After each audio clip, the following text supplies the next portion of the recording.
Hi everyone, welcome to Online Gurukula. In this session, we are going to discuss the MCQs related to the chapter Heredity and Evolution. Let's get started.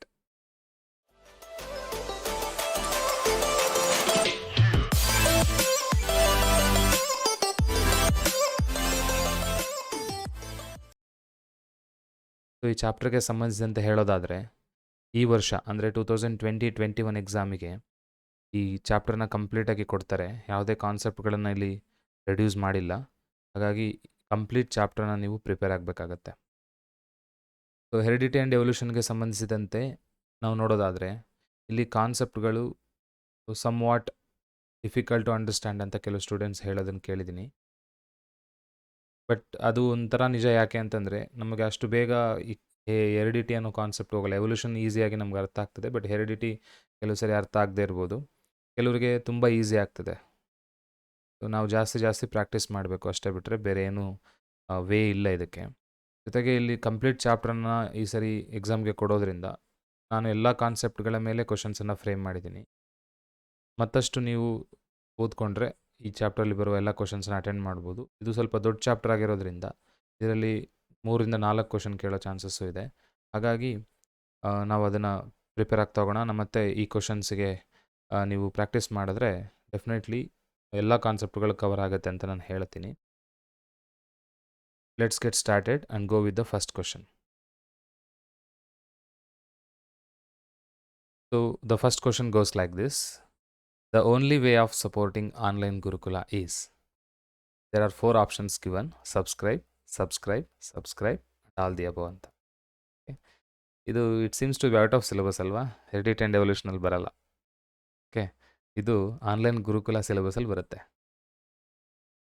So the only way of supporting online Gurukula ಅನ್ನೋ channel ನಿಮಗೆ ತುಂಬ ಇಷ್ಟ ಆಗಿದ್ದರೆ, ಇದರಿಂದ ನಿಮಗೆ use ಆಗ್ತಾ ಇದ್ದರೆ, ನೀವು ಮಾಡಬೇಕಾಗಿರೋದೆಲ್ಲ ಸಪೋರ್ಟ್. ಹೇಗೆ ಸಪೋರ್ಟ್ ಮಾಡ್ತೀರಿ? By following these 4 options. ಇದರಲ್ಲಿ ಯಾವ್ದಾರು ಒಂದು ಚೂಸ್ ಮಾಡ್ಕೊ. Subscribe are all the above ಅಂತ. ಸೊ ನಾನು ಹೇಳ್ತೀನಿ, choose the 4th option, that is all the above. Support us by subscribing the channel. ಈಗ ಇನ್ನೂ ನೀವು ಸಬ್ಸ್ಕ್ರೈಬ್ ಮಾಡ್ಕೊಂಡಿಲ್ಲ ಅಂತಂದರೆ, ಈಗ ಆಲ್ರೆಡಿ ಸಬ್ಸ್ಕ್ರೈಬ್ ಮಾಡ್ಕೊಂಡಿರೋರಿಗೂ ಕೂಡ ಮತ್ತಷ್ಟು ಒಂದು ಆಪ್ಷನ್ಸ್ ಕೊಡ್ತೀನಿ ನಾನು. ಏನು? You can like the video. If you really like it, like ಬಟನ್ನ ಪ್ರೆಸ್ ಮಾಡಿ. ಇನ್ನೂ ಲೈಕ್ ಮಾಡಿದ್ರಿ ಅಂತಂದರೆ, ಇದು ಯೂಸ್ಫುಲ್ ಅಂತಂದರೆ ಬೇರೆಯವ್ರಿಗೆ ಇದನ್ನು ಶೇರ್ ಮಾಡಿ. ಓಕೆ, ಇದ್ರ ಬಗ್ಗೆ ಏನಾದರೂ ಹೇಳಬೇಕು ಅಂತಿದ್ದರೆ you will please comment on the comment section. Okay, so ಇಷ್ಟು ಮಾಡೋದ್ರ ಮೂಲಕ ನಮ್ಮ ಚಾನಲ್ಗೆ ಸಪೋರ್ಟ್ ಮಾಡಿ. ಮತ್ತಷ್ಟು ವಿಡಿಯೋಗಳನ್ನು ನಿಮಗೆ ನಾವು ಕೊಡೋ ಹಾಗೆ ನಮಗೆ ಮೋಟಿವೇಟ್ ಮಾಡಿ ಅಂತ ಹೇಳ್ತಾ, ಆ್ಯಕ್ಚುಲಾಗಿ ಫಸ್ಟ್ ಕ್ವಶನ್ನು ಈ ಚಾಪ್ಟರ್ಗೆ ಸಂಬಂಧಿಸಿದಂಥ ಕ್ವಶನ್ಗೆ ಹೋಗೋಣ. Okay, let's get started. So when 2 parents are crossed, the offsprings are refer to as. Okay, 2 ಪೇರೆಂಟ್ಸನ್ನು ಕ್ರಾಸ್ ಮಾಡಿದಾಗ ಆಫ್ ಸ್ಪ್ರಿಂಗನ್ನು ಏನಂತ ಕರಿತೀವಿ ಅಂತ. ಓಕೆ, ಸೊ ಬರುವಂತಹ ಫಸ್ಟ್ ಜನ್ರೇಷನ್ ಅಂತ ಕರಿತೀವಿ ಅದನ್ನು. 2 ಆಫ್ ಸ್ಪ್ರಿಂಗ್ಸನ್ನು ಕ್ರಾಸ್ ಮಾಡಿದೆ. So option C, F1 generation is the right answer. So 2 ಪೇರೆಂಟ್ಗಳನ್ನು ಕ್ರಾಸ್ ಮಾಡಿದಾಗ ಬರುವಂತಹ ಫಸ್ಟ್ ಜನ್ರೇಷನ್ನು F1 ಜನ್ರೇಷನ್ ಅಂತ. What you mean by F1? ಎಷ್ಟೋ ಸರಿ ನಾವು F1 ಅಂತ ಸುಮ್ಮನೆ ಬರಿತಾ ಇರ್ತೀವಿ. What you mean by F1? F ಅಂತಂದರೆ F ಸ್ಟ್ಯಾಂಡ್ಸ್ ಫಾರ್ ಫೀಲಿಯಲ್ ಅಂತ. ಫೀಲಿಯಲ್ ಅಂದರೆ ಕನ್ನಡದಲ್ಲಿ ತಲೆಮಾರು ಅಂತ ಕರಿತೀವಿ, ಅಥವಾ ಪೀಳಿಗೆ ಅಂತ ಕರಿತೀವಿ. ಮೊದಲನೇ ಪೀಳಿಗೆ ಅಂತ ಹೇಳ್ತಾರೆ F1 ಜನ್ರೇಷನ್ ಅಂತ. ಇಬ್ಬರು ಪೇರೆಂಟ್ಸನ್ನು ಕ್ರಾಸ್ ಮಾಡಿದಾಗ ಬರುವಂಥದ್ದು ಮೊದಲನೇ ಪೀಳಿಗೆ ಅಥವಾ ತಲೆಮಾರು, ಅದನ್ನು F1 ಜನ್ರೇಷನ್ ಅಂತ ಕರಿತೀವಿ.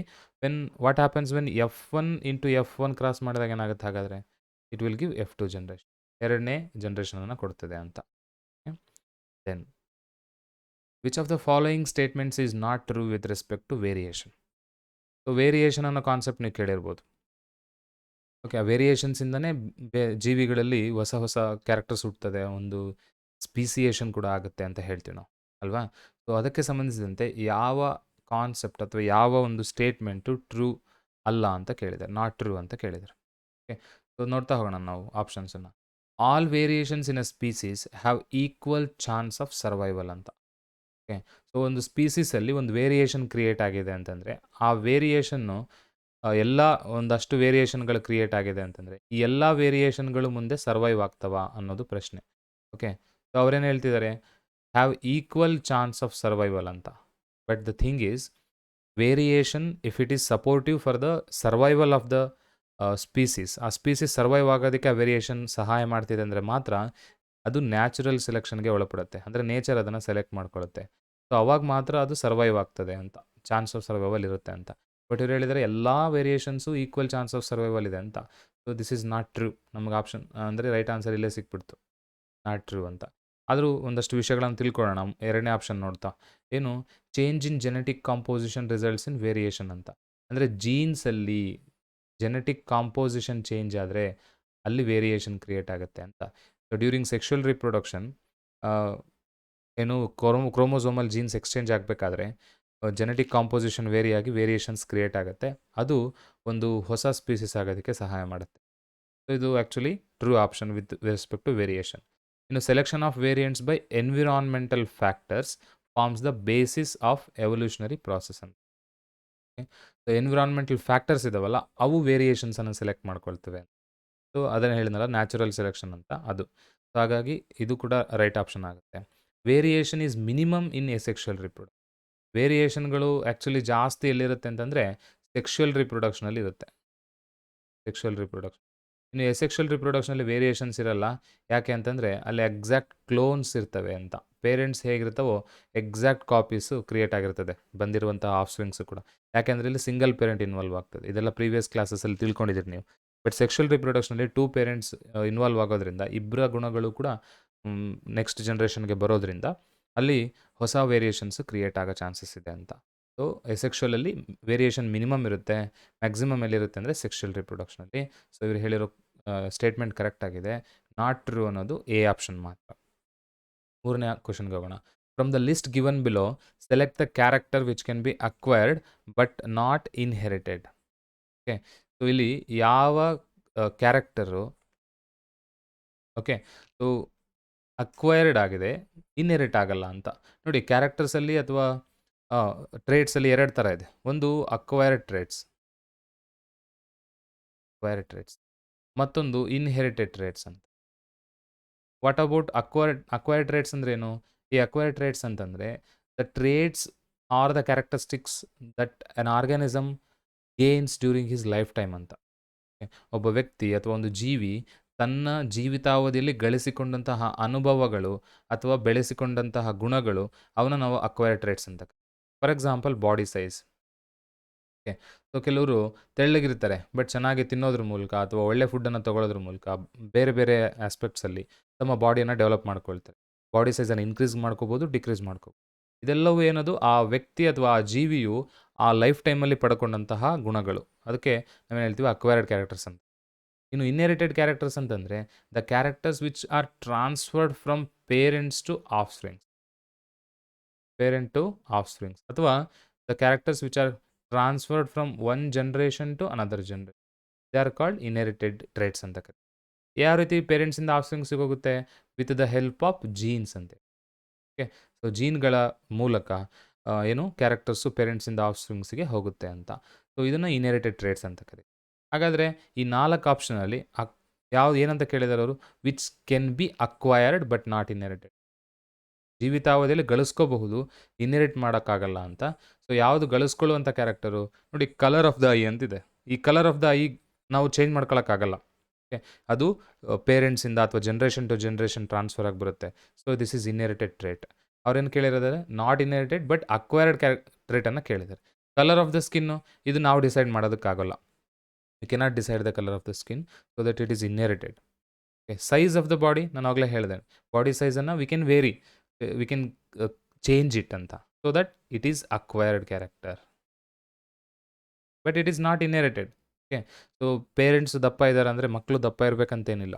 ಸೊ ಒಂದು ವೇಳೆ ಇದ್ದರೆ ಅದು ಆಕ್ಸಿಡೆಂಟಲ್ ಅಷ್ಟೇ, ಬಿಟ್ಟರೆ ಅದು ಇನ್ಹೆರಿಟೆಡ್ ಟ್ರೇಟ್ ಅಲ್ಲ ಅಂತೇಳಿ. ನೇಚರ್ ಆಫ್ ಹೇರ್ಸ್ ಹೇಗಿರಬೇಕು? Wrinkled Hera, straight Hera? So this is all dependent upon the parents ಅಥವಾ ಪ್ರೀವಿಯಸ್ ಜನ್ರೇಷನ್ಸ್ ಅಂತ ಹೇಳ್ತೀವಿ. ಸೊ ಇದು ಕೂಡ inherited trait. The only acquired trait but is not inherited is size of the body. So option C is the right answer. 4th ಕ್ವಶನ್ಗೆ ಹೋಗೋಣ. The 2 versions of A trait which are brought in by the male and female gametes are situated on. Okay, so ನಿಮಗೆ ಗೊತ್ತಿರಲಿ, ಒಂದೊಂದು ಟ್ರೇಟಿಗೆ 2 versions ಇರುತ್ತೆ.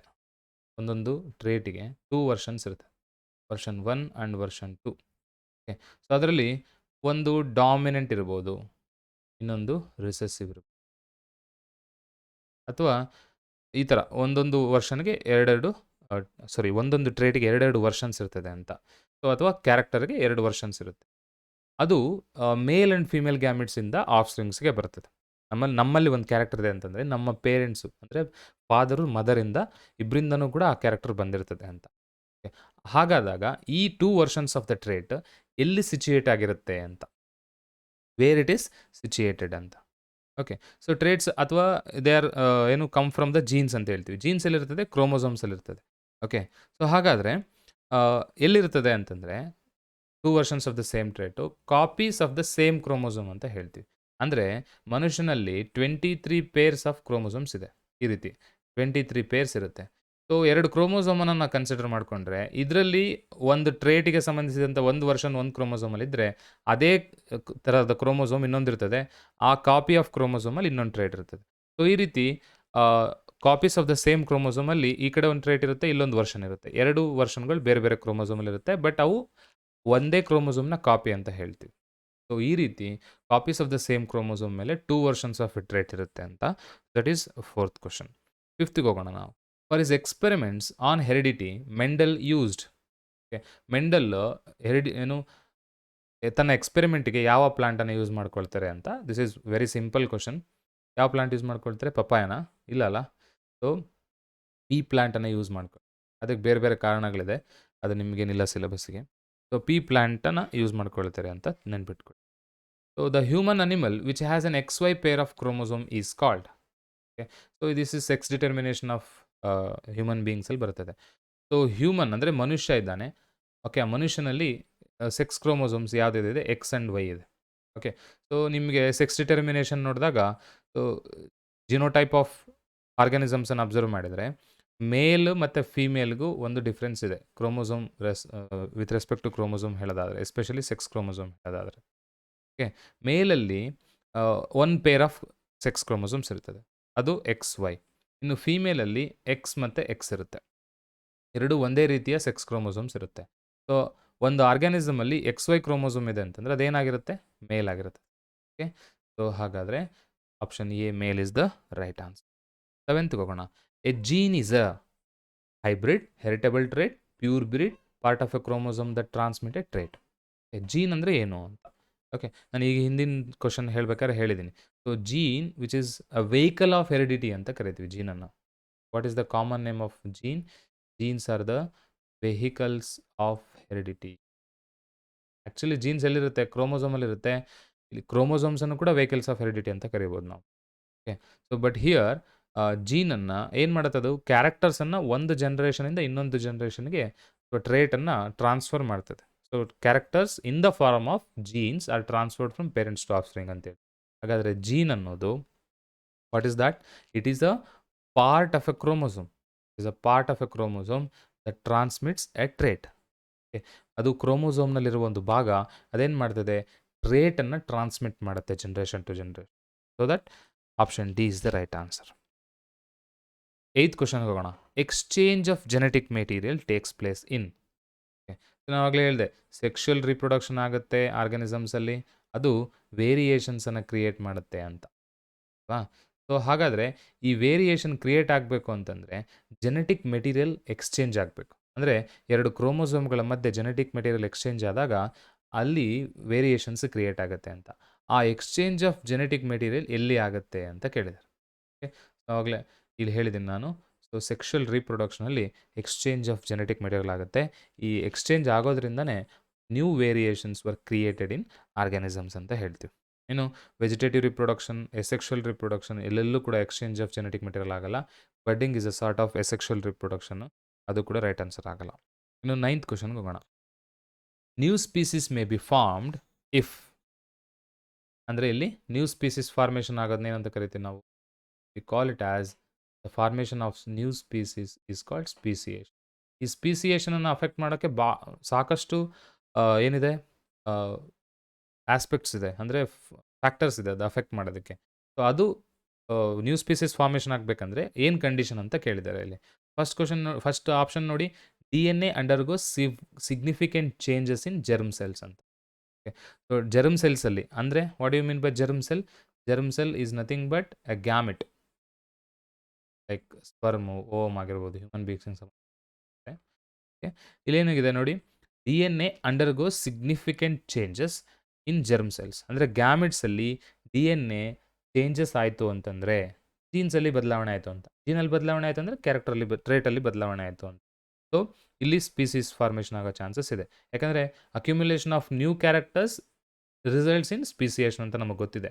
ಅಂದರೆ ಹೊಸ ಹೊಸ ಕ್ಯಾರೆಕ್ಟರ್ಗಳು ಅಥವಾ ವೇರಿಯೇಷನ್ಗಳೆಲ್ಲ ಅಕ್ಯುಮುಲೇಟ್ ಆಗಿ ಒಂದು ಜೀವಿ ಮತ್ತೊಂದು ಜೀವಿಯಾಗಿ ಕಂಪ್ಲೀಟಾಗಿ ರಿಫಾರ್ಮ್ ಆಗುತ್ತೆ. ಇದನ್ನೇ ನಾವು ಸ್ಪೀಸಿಯೇಷನ್ ಅಂತ. ಇದಾಗಬೇಕು ಅಂದರೆ ಬೇಸ್ ಲೆವೆಲಲ್ಲಿ ಎಸ್ಪೆಷಲಿ ಡಿ ಎನ್ ಎನಲ್ಲಿ ಬದಲಾವಣೆಗಳಾಗಬೇಕು.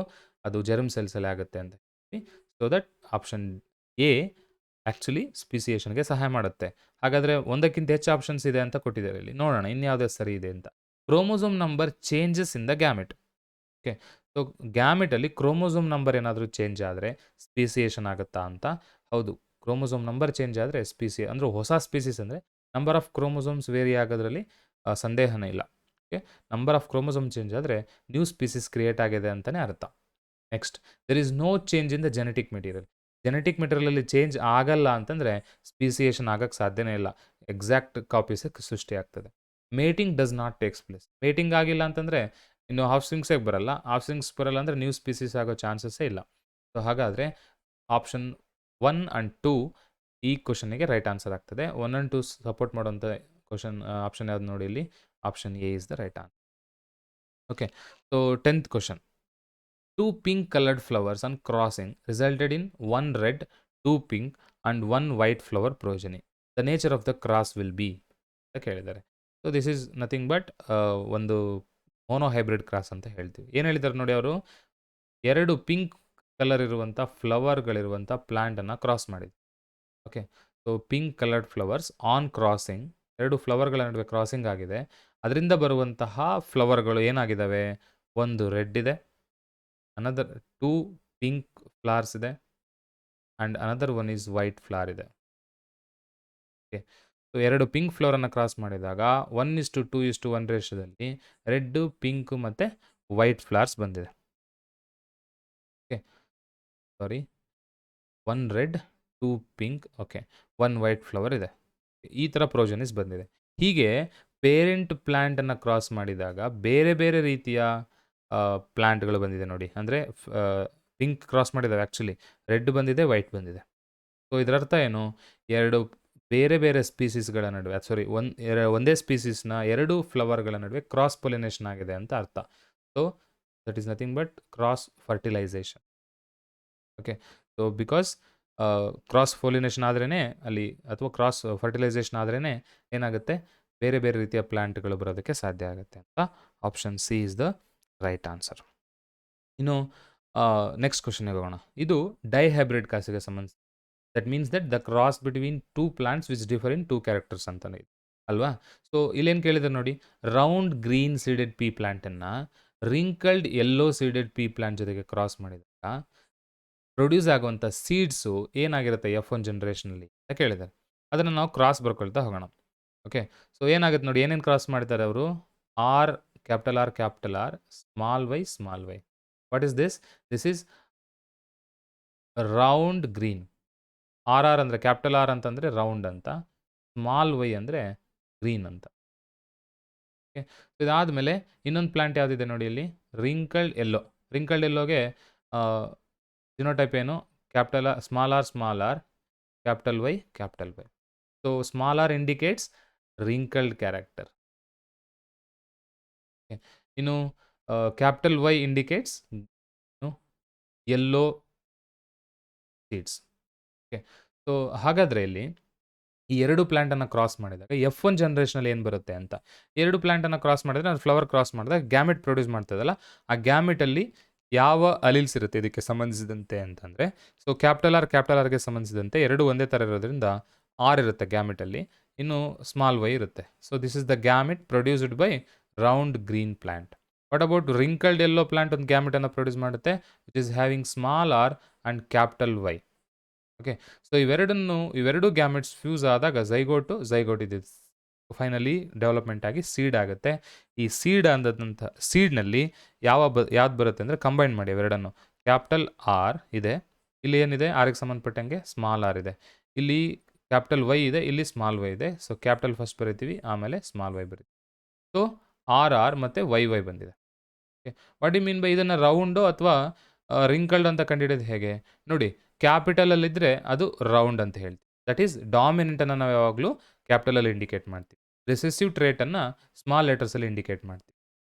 ಸೊ ಡಾಮಿನೆಂಟ್ ರಿಸೆಸಿವಲ್ಲಿ ಯಾವುದು ಹೈಲೈಟ್ ಆಗುತ್ತೆ, ಯಾವುದು ಎಕ್ಸ್ಪ್ರೆಸ್ ಆಗುತ್ತೆ ಅಂದರೆ ಡಾಮಿನೆಂಟೇ ಎಕ್ಸ್ಪ್ರೆಸ್ ಆಗುತ್ತೆ. ಇಲ್ಲಿ ಕ್ಯಾಪಿಟಲ್ ಆರು ರೌಂಡ್ ಅಂತ ಹೇಳ್ತೀವಿ. ಹಾಗಾಗಿ ಕ್ಯಾಪಿಟಲ್ ಆರ್ ಸ್ಮಾಲ್ ಆರ್ ಎರಡೂ ಇದ್ರೂ ಸಹ ಕ್ಯಾಪಿಟಲ್ ಆರು ಅಂದರೆ ರೌಂಡ್ ಕ್ಯಾರೆಕ್ಟರು ಡಾಮಿನೆಂಟ್ ಆಗಿರೋದ್ರಿಂದ ಇಲ್ಲಿ ಅದೇ ಎಕ್ಸ್ಪ್ರೆಸ್ ಆಗುತ್ತೆ. ರಿಂಕಲ್ ಕ್ಯಾರೆಕ್ಟರ್ ಇದ್ರೂ ಕೂಡ ಅದು ಎಕ್ಸ್ಪ್ರೆಸ್ ಆಗಲ್ಲ. ಇನ್ನು same with respect to Y, capital Y small Y. Capital Y ಅಂದರೆ ಏನಿಲ್ಲಿ ಹೇಳಿದ್ದಾರೆ ಕ್ಯಾಪಿಟಲ್ ವೈ ಅಂತಂದರೆ ಸೊ ಏನದು ಯೆಲ್ಲೋ ಅಂತ ಹೇಳ್ತೀವಿ. ಸೊ ಅದನ್ನು ಯೆಲ್ಲೋ ಪ್ಲ್ಯಾಂಟ್. ಸೊ F1 ಜನರೇಷನಲ್ಲಿ ಬಂದಂಥ ಪ್ಲಾಂಟ್ ಏನಾಗಿದೆ, ರೌಂಡ್ ಯೆಲ್ಲೋ ಆಗಿದೆ. Okay, so that we will go with the option what, round and yellow. Okay, ಇದಕ್ಕಿನ್ನೂ ಸಿಂಪಲ್ಲಾಗಿ ಇಷ್ಟೆಲ್ಲ ಕ್ರಾಸ್ ಮಾಡೋ ಬದಲಾಗಿ ನಾವು ಸಿಂಪಲ್ಲಾಗಿ ಅರ್ಥ ಮಾಡ್ಕೊಳ್ಳೋದಾದರೆ ಎಷ್ಟು ಬೇಗ ಆನ್ಸರ್ ಮಾಡೋದಕ್ಕೆ ಹೇಗೆ ಮಾಡ್ಬೋದು. ಇಲ್ಲಿ ರೌಂಡ್ ಗ್ರೀನ್ ಪ್ಲ್ಯಾಂಟ್ ಅಂತಿದೆ. ಸೊ ಯಾವುದು ಕ್ಯಾಪಿಟಲ್ ಇದೆ ನೋಡಿ ಅದೇ ನೆಕ್ಸ್ಟ್ ಜನ್ರೇಷನಲ್ಲಿ ಬರುತ್ತೆ, F1 ಜನ್ರೇಷನಲ್ಲಿ. ಯಾವಾಗ ಪೇರೆಂಟ್ಸನ್ನು ಕ್ರಾಸ್ ಮಾಡಿದಾಗ, F1 ಇಂಟು F1 ಮಾಡಿದಾಗ ಅಲ್ಲ. Okay, if two parents are crossed, capital ಏನಿದೆ ಅದೇ F1 ಜನ್ರೇಷನಲ್ಲಿ ಬರ್ತದೆ. ಅಂದರೆ ಡಾಮಿನೆಂಟ್ ಕ್ಯಾರೆಕ್ಟ್ರೇ F1 ಜನ್ರೇಷನಲ್ಲಿ ಎಕ್ಸ್ಪ್ರೆಸ್ ಆಗುತ್ತೆ. ಇಲ್ಲಿ ಡಾಮಿನೆಂಟ್ ಕ್ಯಾರೆಕ್ಟರ್ ಯಾವುದು, ರೌಂಡು. ಇನ್ನು ಕಲರ್ ಆಫ್ ದ ಸೀಡಿಗೆ ಸಂಬಂಧಪಟ್ಟಂಗೆ ಯೆಲ್ಲೋ ಇಸ್ ದ ಡಾಮಿನೆಂಟ್. ಹಾಗಾಗಿ ರೌಂಡ್ ಯೆಲ್ಲೋ ಬಂದಿದೆ ನೋಡಿ ಇಲ್ಲಿ. ಓಕೆ, ಅದನ್ನು ಬರ್ಕೊಂಬಿಡಿ. ಆರ್ ಮತ್ತು ಸ್ಮಾಲ್ ವೈ ಮತ್ತು ಸ್ಮಾಲ್ ಆರ್ ಕ್ಯಾಪಿಟಲ್ ವೈ. ಈ ಆರ್ ಅಂತಂದರೆ ರೌಂಡ್, ವೈ ಅಂತಂದರೆ ಕ್ಯಾಪಿಟಲ್ ಅಷ್ಟೇ ನೋಡಿ ಅಂತ ಹೇಳಿದ್ದೀನಿ ನಾನು. ಕ್ಯಾಪಿಟಲ್ ವೈ ಅಂದರೆ ಯೆಲ್ಲೋ. ಸೊ ರೌಂಡು ಮತ್ತು ಯೆಲ್ಲೋ ಇವೆರಡೇ F1 ಜನ್ರೇಷನಲ್ಲಿ ಬರುತ್ತೆ. ಈ F1 ಇಂಟು F1 ಮಾಡಿದಾಗ ಅದು ಬೇರೆ ಬೇರೆ ರಿಸಲ್ಟನ್ನು ಕೊಡುತ್ತೆ, 9:3:3:1 ರೇಷದಲ್ಲಿ. ಓಕೆ, ಸೊ ಅದು ನಮಗೆ ಈಗ ಬೇಡ, ನೆಕ್ಸ್ಟ್ ಕ್ವಶನಲ್ಲಿ ನೋಡೋಣ ಬೇಕಾದ್ರೆ ಅದನ್ನು. Okay, so that round and yellow is the right answer. 12th ಕ್ವಶನ್ಗೆ ಹೋಗೋಣ. Select the incorrect statement. Okay, so ಇಲ್ಲಿ ಯಾವುದು ಇನ್ಕರೆಕ್ಟ್ ಸ್ಟೇಟ್ಮೆಂಟ್ ಅಂತ ಕೇಳಿದ್ದಾರೆ. ನೋಡ್ತಾ ಹೋಗೋಣ ಒಂದೊಂದೇ question. Okay, so first one, frequency of certain jeans in a population change over several generation resulting in evolution ಅಂತ. ಓಕೆ, ಸೊ ಎವಲ್ಯೂಷನ್ ಆಗಬೇಕು ಅಂತಂದರೆ ನಾನು ಆವಾಗಲೇ ಹೇಳಿದೆ, ಪಾಪ್ಯುಲೇಷನಲ್ಲಿ ಹಲವಾರು ವೇರಿಯೇಷನ್ಸ್ ಕ್ರಿಯೇಟ್ ಆಗಬೇಕು. ವೇರಿಯೇಷನ್ಸ್ ಕ್ರಿಯೇಟ್ ಆಗಬೇಕಂದ್ರೆ ಜೀನ್ಸಿನ ಫ್ರೀಕ್ವೆನ್ಸಿ ಚೇಂಜ್ ಆಗಬೇಕು. Change in gene frequency is nothing but genetic drift ಅಂತ ಕರೀತೀವಿ. ಈ ಜೆನೆಟಿಕ್ ಡ್ರಿಫ್ಟ್ ಆದಾಗ ಆ ಫ್ರೀಕ್ವೆನ್ಸಿ ಚೇಂಜ್ ಆಯಿತು ಅಂದರೆ ಅದು ಸರ್ವೈವಲ್ ಅಡ್ವಾಂಟೇಜ್ ಇತ್ತು ಅದಕ್ಕೆ ಅಂತಂದರೆ ನೇಚರ್ ಅದನ್ನ ಸೆಲೆಕ್ಟ್ ಮಾಡುತ್ತೆ. ಅದು ಆವಾಗ ಹೇಳ್ತೀವಿ ಅದು ಎವಲ್ಯೂಷನ್ ಆಗಿದೆ ಅಂತ. ಸೊ ಇದು ಆ್ಯಕ್ಚುಲಿ ಕರೆಕ್ಟ್ ಆಗಿದೆ, correct statement. Reduction in weight of the organism due to starvation is genetically controlled ಅಂತ. ಸ್ಟಾರ್ವೇಷನ್ ಅಂದ್ರೆ ಏನು, ಹಸಿವಿನಿಂದ ಒಬ್ಬ ವ್ಯಕ್ತಿಗೆ ಅಥವಾ ಒಂದು ಆರ್ಗ್ಯಾನಿಸಮ್ಗೆ ಹಸಿವಾದಾಗ ಆ ಆರ್ಗ್ಯಾನಿಸಮ್ ಹಸಿವು ನೀಗಲಿಲ್ಲ ಅಂತಂದರೆ ಅದ್ರ ವೆಯ್ಟ್ ಕಡಿಮೆ ಆಗ್ತಾ ಹೋಗುತ್ತಲ್ವ. ಸೊ ಹಸ್ಕೊಂಡ್ರೆ so reduction in weight genetically controlled ಅಂತ ಹೇಳ್ತಾರೆ. ಆ್ಯಕ್ಚುಲಿ ಅದು ಸೊಮ್ಯಾಟಿಕ್ ಚೇಂಜ್, ಅದು ಜೀನ್ಸ್ ಅದನ್ನು ಕಂಟ್ರೋಲ್ ಮಾಡಲ್ಲ. ಓಕೆ, ಅದು ದೇಹದಲ್ಲಿ ಆಗುವಂಥ ಬದಲಾವಣೆ, acquired character, that is not genetically controlled ಅಲ್ಲ ಅದು. ಹಾಗಾದರೆ ಸೊ ಇದು incorrect statement. Next, low weight parents can have heavy weight progeny ಅಂತ. ಇಲ್ಲಿ ವೆಯ್ಟ್ ನೋಡಿ, ಪೇರೆಂಟ್ಸ್ಗೆ ಲೋ ವೆಯ್ಟ್ ಇದೆ, ಅವ್ರಿಗೆ ಹೆವಿ ವೆಯ್ಟ್ ಪ್ರೋಜನಿ ಅಂದರೆ ಅವ್ರಿಗೆ ಹುಟ್ಟುವಂಥ ಮಗು ಹೆವಿ ವೆಯ್ಟ್ ಇರ್ಬೋದಾ? There is a chance. ಯಾಕೆಂದರೆ ವೆಯ್ಟ್ ಅನ್ನೋದು ಒಂದು ಅಕ್ವೈರ್ಡ್ ಕ್ಯಾರೆಕ್ಟರ್, ಅದು ನೆಕ್ಸ್ಟ್ ಜನ್ರೇಷನ್ಗೆ ಟ್ರಾನ್ಸ್ಫರ್ ಆಗಲ್ಲ. Okay, low weight parents heavy weight ಪ್ರೋಜನಿನಾದರೂ ಪಡ್ಕೋಬೋದು, ಅಥವಾ ಲೋ ವೆಯ್ಟ್ ಪ್ರೋಜನಿನೇ ಪಡ್ಕೋಬೋದು, ಅಥವಾ ಮೀಡಿಯಮ್ ವೆಯ್ಟ್ ಪ್ರೋಜನಿನಾದರೂ ಪಡ್ಕೋಬೋದು, because it is not genetically controlled. Okay, ಹಾಗಾದರೆ ಇದು ಕೂಡ ಕರೆಕ್ಟ್ ಇದೆ. ಇನ್ನು traits which are not inherited over generation do not cause evolution ಅಂತ. ಓಕೆ, ಸೊ ಅಂದರೆ traits which are not inherited over generation. ನೋಡಿ, ಎವಲ್ಯೂಷನ್ ಆಗಬೇಕು ಅಂತಂದರೆ ಏನು ಟ್ರೇಡ್ಸು ಒಂದು ಜನ್ರೇಷನ್ನಿಂದ ಮತ್ತೊಂದು ಜನ್ರೇಷನ್ಗೆ ಟ್ರಾನ್ಸ್ಫರ್ ಆಗಲೇಬೇಕು. ಸೊ ಹಾಗಾದರೆ ಇದು ಕೂಡ ಕರೆಕ್ಟ್ ಆಗಿದೆ. ಯಾವುದು ಇನ್ಹೆರಿಟ್ ಆಗಿಲ್ವೋ ಅದು ಎವಲ್ಯೂಷನನ್ನು ಕಾಸ್ ಮಾಡಲ್ಲ ಅಂತ, ಯಾವುದು ಇನ್ಹೆರಿಟ್ ಆಗಿದೆಯೋ ಅದರಿಂದನೇ ಎವಲ್ಯೂಷನ್ ಆಗಿದೆ ಅಂತ ಅರ್ಥ. So that is correct option. So incorrect option is B. A normal cell of human body contains 23 pairs of chromosomes. The number of chromosomes in a sex cell or sperm or ovum or germ cell or gamete of a human being is most likely to be. Okay, ಒಂದು normal cell of human ಬಾಡಿಲಿ ಎಷ್ಟು chromosome ಇದೆ ನೋಡಿ, 23 pairs of chromosomes ಇರುತ್ತೆ. 23 pairs of chromosome ಅನ್ನು single ಆಗಿ ಹೇಳೋದಾದ್ರೆ 46 ಇರ್ತದೆ. Okay, 23 peer of chromosome ಇದ್ದಾಗ ನಾರ್ಮಲ್ ಸೆಲ್ಲಲ್ಲಿ, ಅದೇ ಒಂದು sex cell of that same organism ಅಂದರೆ ಮನುಷ್ಯನ ಗ್ಯಾಮಿಟಲ್ಲಿ, ಜರ್ಮ್ ಸೆಲ್ಲಲ್ಲಿ ಅಥವಾ ಸ್ಪರ್ಮಲ್ಲಿ ಅಥವಾ ಓವಮಲ್ಲಿ ಎಷ್ಟು ಕ್ರೋಮೋಸೋಮ್ಸ್ ಇರುತ್ತೆ ಅಂತ ನಿಮ್ಗೆ ನೆನಪಿರಲಿ. ನಾರ್ಮಲ್ ಸೆಲ್ಲಲ್ಲಿ 46 ಕ್ರೋಮೋಸೋಮ್ ಇದೆ ಅಂತಂದರೆ ಗ್ಯಾಮಿಟಲ್ಲಿ ಅದರಲ್ಲಿ ಅರ್ಧ ಆಗ್ತದೆ, ಅಂದರೆ ರಿಡಕ್ಷನ್ ಆಗ್ತದೆ ಕ್ರೋಮೋಸೋಮ್ ನಂಬರ್. ಎಷ್ಟಕ್ಕೆ ಅಂದರೆ ಹಾಫ್ ಆಗುತ್ತೆ. ಹಾಫ್ ಅಂದರೆ ಎಷ್ಟು? 23. ಇಲ್ಲಿ 23 ಪೇರ್ಸ್ ಅಂದರೆ 23 ಸಿಂಗಲ್ ಕ್ರೋಮೋಸೋಮ್ಸ್ ಆಗುತ್ತೆ. ಓಕೆ, ಸೊ ಅದಕ್ಕೆ ನಾವು ಹೇಳ್ತೀವಿ ಇದನ್ನು 2n ನಂಬರ್ ಆಫ್ ಕ್ರೋಮೋಸೋಮ್ ಅಂತೀವಿ. ನಾರ್ಮಲ್ ಸೆಲ್ಲಲ್ಲಿ 2n ನಂಬರ್ ಆಫ್ ಕ್ರೋಮೋಸೋಮ್ ಇರುತ್ತೆ. ಸೊ ಗ್ಯಾಮಿಟಲ್ಲಿ n ನಂಬರ್ ಆಫ್ ಕ್ರೋಮೋಸೋಮ್ ಇರುತ್ತೆ. 2n ಇದ್ದರೆ ಅದನ್ನು ಡಿಪ್ಲಾಯ್ಡ್ ಅಂತ ಕರಿತೀವಿ, n ನಂಬರ್ ಇದ್ದರೆ ಅದನ್ನು ಹ್ಯಾಪ್ಲಾಯ್ಡ್ ಅಂತ ಕರಿತೀವಿ. ಓಕೆ, ಸೊ ಇದು ನೆನಪಿರಲಿ ನಿಮಗೆ. ಸೊ ನಾರ್ಮಲ್ ಸೆಲ್ಲಲ್ಲಿ ಎಷ್ಟು ಕ್ರೋಮೋಸೋಮ್ ಇರುತ್ತೋ ಅದರಲ್ಲಿ ಅರ್ಧ ಗ್ಯಾಮೆಟಲ್ಲಿ ಇರುತ್ತೆ. ಓಕೆ, ಸೊ 23 ಪೇರ್ಸ್ ಇದೆ ಅಂದರೆ ಇಲ್ಲಿ 23 ಕ್ರೋಮೋಸೋಮ್ ಸಿಂಗಲ್ ಇರ್ತದೆ. 14th question. A plant with 2 small gene breed with a plant with 2 tall genes to produce. Okay, so ಒಂದು ಪ್ಲಾಂಟ್ ಇದೆ, ಆ ಪ್ಲಾಂಟಲ್ಲಿ ಎರಡೂ ಕೂಡ ಟಾಲ್ ಜೀನ್ಸ್ ಇದೆ, ಸ್ಮಾಲ್ ಜೀನ್ಸ್ ಇದೆ. ಸೊ ಸ್ಮಾಲಿಗೆ ನಾವೇನು ಹೇಳ್ತೀವಿ? ಟಿ ಅಂತ ಹೇಳ್ತೀವಲ್ಲ ಮೊನೋ ಹೈಬ್ರಿಡ್ ಕ್ರಾಸಲ್ಲಿ. ಇನ್ನು ಒಂದು ಪ್ಲಾಂಟ್ ಇದೆ, ಅದಕ್ಕೆ 2 ಟಾಲ್ ಜೀನ್ಸ್ ಇದೆ, 2 ಟಾಲ್. ಓಕೆ, ಸೊ ಇದರಿಂದ ಬರುವಂತಹ ಪ್ಲಾಂಟ್ ಯಾವ ಒಂದು ಆರ್ಗಾನಿಸಮನ್ನು ಪ್ರೊಡ್ಯೂಸ್ ಮಾಡುತ್ತೆ ಅಂತ ಹೇಳ್ತಾರೆ. ಓಕೆ, ಸೊ ನೋಡಿ ಇದೇನು ಪ್ರೊಡ್ಯೂಸ್ ಮಾಡುತ್ತೆ? ಗ್ಯಾಮೆಟು ಸ್ಮಾಲ್ ಟಿಯನ್ನು ಪ್ರೊಡ್ಯೂಸ್ ಮಾಡುತ್ತೆ. ಇದು ಈ ಪ್ಲಾಂಟು ಕ್ಯಾಪಿಟಲ್ ಟಿ ಇರುವಂಥ ಗ್ಯಾಮೆಟನ್ನು ಪ್ರೊಡ್ಯೂಸ್ ಮಾಡುತ್ತೆ. ಎರಡು ಕ್ಲಬ್ ಆದಾಗ ಝೈಗೋಟ್ ಆಗ್ತದೆ. ಆ ಝೈಗೋಟಿಂದ ಒಂದು ಆರ್ಗನಿಸಮ್ ಡೆವಲಪ್ ಆಗುತ್ತೆ. ಆರ್ಗನಿಸಮ್ಗೆ 2 ಅಲಿಲ್ಸ್ ಇರುತ್ತೆ, capital T, small T. Capital T ಅಥವಾ ಈ ಟಾಲ್ನೆಸ್ ಅನ್ನೋದು ಡಾಮಿನೆಂಟ್ ಆಗಿರೋದ್ರಿಂದ ಇದು ಎಕ್ಸ್ಪ್ರೆಸ್ ಆಗುತ್ತೆ. ಸೊ ಟಾಲ್ ಪ್ಲಾಂಟ್ಸೇ ಬರ್ತವೆ F1 ಜನ್ರೇಷನ್. ಓಕೆ, ಇದನ್ನು ಸಪೋರ್ಟ್ ಮಾಡೋ statement option C, all tall plants ಅಂತ. Okay, so what about 1:3 ratio? Okay, so especially ಇದು tall plants and small plant. 3 tall 1 small ಬರೋದು ಯಾವಾಗ ಅಂದರೆ F1 × F1 ಮಾಡಿದಾಗ. ಬಟ್ ಇಲ್ಲಿ ಕೇಳಿರೋದು ಪೇರೆಂಟ್ಸ್ ಕ್ರಾಸ್ ಮಾಡಿದಾಗ ಏನಾಗುತ್ತೆ ಅಂತ. ಸ್ಮಾಲು ಮತ್ತು ಟಾಲನ್ನು ಕ್ರಾಸ್ ಮಾಡಿದಾಗ ಏನಾಗುತ್ತೆ? ಆಲ್ ಟಾಲ್ ಪ್ಲಾಂಟ್ಸೇ ಬರುತ್ತೆ. A character which is expressed in hybrid. ಹೈಬ್ರಿಡ್ನಲ್ಲಿರುವ ಎಕ್ಸ್ಪ್ರೆಸ್ ಆಗುವಂಥ ಕ್ಯಾರೆಕ್ಟರ್ಸು ಆಲ್ವೇಸ್ ಏನಾಗಿರ್ತವೆ ಅಂತ. What you mean by hybrid? ನಾನು ಹಿಂದಿನ ಕ್ವಶನಲ್ಲಿ ಹೇಳಿದ್ದೀನಿ ನೋಡಿ. ಹೈಬ್ರಿಡ್ ಅಂದ್ರೇನು? ಇಬ್ಬರು ಪೇರೆಂಟನ್ನು ಕ್ರಾಸ್ ಮಾಡಿದಾಗ ಅವರಿಂದ ಬರುವಂತಹ ಒಂದು F1 ಜನರೇಷನನ್ನು ಹೈಬ್ರಿಡ್ ಅಂತ ಕರಿತೀವಿ. ಸೊ ಹಾಗಾದರೆ ಈ ಹೈಬ್ರಿಡಲ್ಲಿ ಇರುವಂಥ ಕ್ಯಾರೆಕ್ಟರು ಯಾವುದು ನೋಡಿ? ಆಗಲೇ ಹೇಳಿದೆ ನಾನು, ಈ ಕ್ಯಾಪಿಟಲ್ ಟಿ ಅಂದರೆ ಸ್ಮಾಲ್ಗೆ ಸಂಬಂಧಿಸಿದಂತಹ ಅಲೀಲ್ ಇದೆ, ಜೀನ್ ಇದೆ, ಟಾಲ್ಗೆ ಸಂಬಂಧಿಸಿದಂಥ ಜೀನ್ ಕೂಡ ಇದೆ. ಓಕೆ, ಎರಡೂ ಕೂಡ ಈ ಒಂದು ಆರ್ಗ್ಯಾನಿಸಮಲ್ಲಿ ಇದ್ದಾವೆ. ಆದರೆ ಪ್ಲಾಂಟ್ ಏನಾಗಿದೆ? ಟಾಲ್ ಇದೆ. ಕಾರಣ ಏನು ಅಂತಂದರೆ ಟಾಲ್ ಮಾತ್ರ ಇಲ್ಲಿ ಎಕ್ಸ್ಪ್ರೆಸ್ ಆಗುತ್ತೆ, ಈ ಶಾರ್ಟ್ ಇದೆಲ್ಲ ಅಥವಾ ಸ್ಮಾಲ್ ಇದೆಲ್ಲ ಇದು ಎಕ್ಸ್ಪ್ರೆಸ್ ಆಗಲ್ಲ. ಇದ್ರೂ ಕೂಡ ಅದು ಇಲ್ದಂಗೆ ಇರ್ತದೆ, ಸಪ್ರೆಸ್ ಆಗಿರುತ್ತೆ ಬೈ ಡಾಮಿನೆಂಟ್ ಜೀನ್. ಹಾಗಾದರೆ F1 ಜನ್ರೇಷನಲ್ಲಿ ಅಥವಾ ಹೈಬ್ರಿಡಲ್ಲಿ ಎಕ್ಸ್ಪ್ರೆಸ್ ಆಗುವಂಥ ಕ್ಯಾರೆಕ್ಟರ್ ಯಾವುದು ಅಂತಂದರೆ ಡಾಮಿನೆಂಟ್ ಯಾವುದಿದೆಯೋ ಅದು. ಓಕೆ, ಸೊ ಅದನ್ನು ಸಪೋರ್ಟ್ ಮಾಡೋಂಥ option A, dominant the right answer. ಅಂದರೆ ಒಂದು ಹೈಬ್ರಿಡಲ್ಲಿ ಅಥವಾ F1 ಜನ್ರೇಷನಲ್ಲಿ ಡಾಮಿನೆಂಟ್ ಕ್ಯಾರೆಕ್ಟರೇ ಏನಾಗುತ್ತೆ? ಎಕ್ಸ್ಪ್ರೆಸ್ ಆಗುತ್ತೆ ಅಂತ.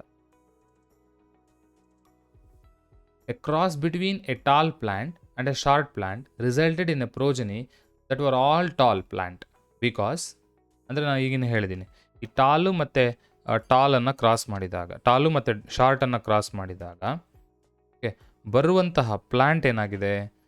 ಟಾಲೇ ಆಗಿದೆ. ಯಾಕೆ ಟಾಲ್ ಆಯಿತು ಅಂತಂದರೆ ನಾನು ಆಗಲೇ ಹೇಳಿದ್ದೀನಿ, ಟಾಲ್ ಕ್ಯಾರೆಕ್ಟರ್ ಒಂದು ಡಾಮಿನೆಂಟ್ ಕ್ಯಾರೆಕ್ಟ್ರು, ಅದು ಶಾರ್ಟ್ ಕ್ಯಾರೆಕ್ಟರ್ನ ಎಕ್ಸ್ಪ್ರೆಸ್ ಮಾಡೋದಕ್ಕೆ ಬಿಡೋದಿಲ್ಲ ಅಂತ.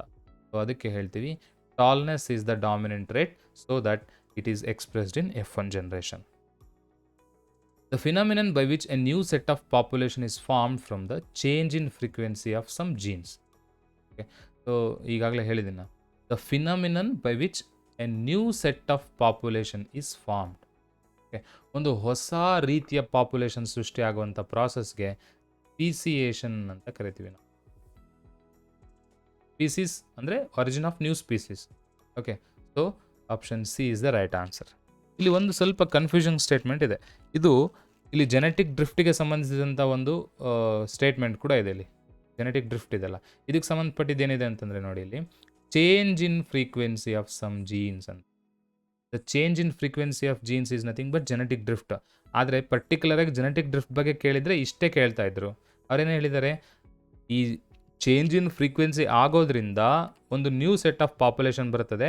ಆ ಪಾಪ್ಯುಲೇಷನ್ ಬರುವಂಥ ಪ್ರಾಸೆಸ್ಗೆ ಏನಂತೀವಿ ಅಂದರೆ ಸ್ಪೀಸಿಯೇಷನ್ ಅಂತ ಕರಿತೀವಿ. So genetic drift is the reason for speciation. ಈ ಸ್ಟೇಟ್ಮೆಂಟು ಸ್ಪೀಸಿಯೇಷನ್ಗೆ ಸಂಬಂಧಿಸಿದೆ. ಬರೀ change in frequency of some genes ಅಂತ ಕೇಳಿದರೆ ಜೆನೆಟಿಕ್ ಡ್ರಿಫ್ಟ್ ಅಂತ ಬರೀಬೋದಿತ್ತು. 18th ನೋಡೋಣ. The number of pairs of sex chromosomes in the zygote of human.